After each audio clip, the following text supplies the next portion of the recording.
Right. Hi, everybody. I'm Captain John E. Moran, and I've got a story to tell you. Are you ready? Yes. Thank you. Yes, sir.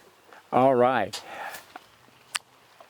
Imagine the date. It's September the 17th, 1900, 124 years ago. I'm 44 years of age. I'm leading a group of men in the swampy areas of the Philippines, and we're fighting against the Filipino rebels. What happened then is we ran into an ambush, and we didn't retreat, we charged. We overtook the rebels, and we won. That's the bottom line. And so for that action, it's a horrific action. I was presented the Medal of Honor, our highest award in the United States. But let me tell you more about the story. We had rebels hiding out and ambushing our troops as they came through that area.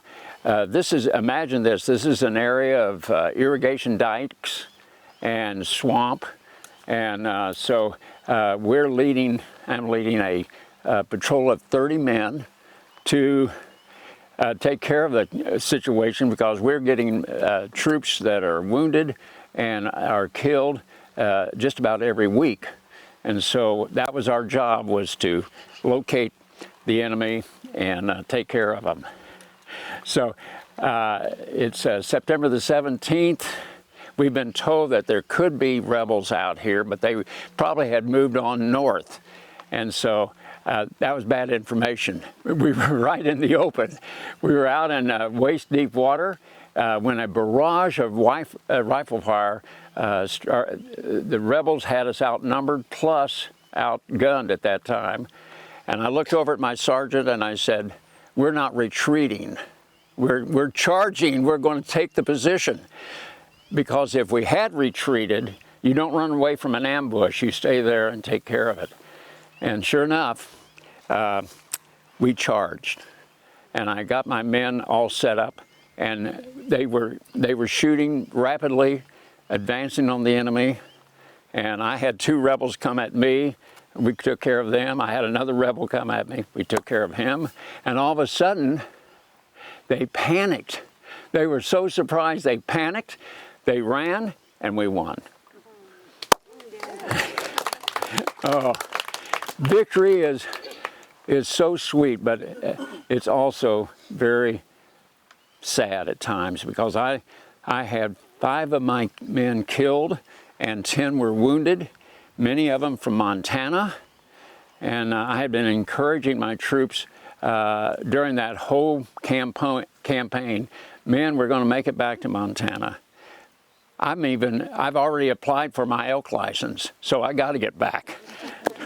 So anyway, we did, and we gathered up our troops, we gathered up the dead and the wounded, and got back to base camp. And I heard the men say, "Thank goodness we had Captain Moran leading us. I'd go in the battle with him anytime." So it was a harrowing experience, but experience pays off.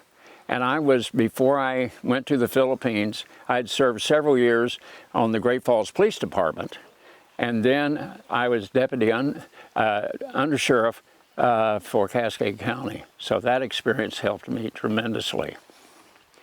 So we got back to Great Falls, Montana, 2.5 years later. It's February of 1901.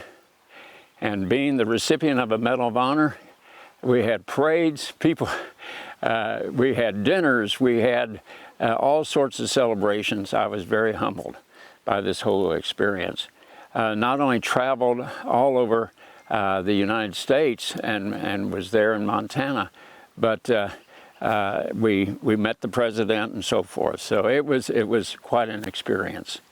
Now, settled in Great Falls, and I won the next 10 elections for county clerk and recorder of Cascade County.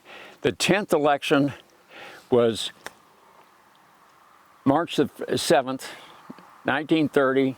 I'm 74 years of, I'm 74 years of age, And so I won the election, but I wasn't feeling good that day particularly. So I went to the hospital. I won the election, but I had a heart attack and died the day I won the election. Of all times, I should have had a heart attack many years before. But anyway, don't feel badly for me. I had a great life.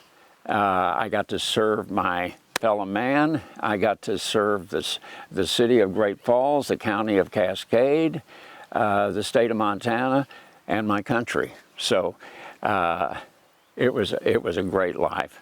And so thank you for listening to a story of John E. Moran. What a guy. And thank you all. And talk about what a person. My lovely wife, Norma Ashby Smith, is here. She got this started 14 years ago. So thank you, Norma. And I see all you friends, I see another friend that drove down from Big Sandy. Hey, Ray, hi. Good to see you. We've had several people that traveled from all over the state to see the Waking the Dead. Some people call it Walking the Dead, but we're sticking with Waking the Dead. Okay, folks, thank you so much.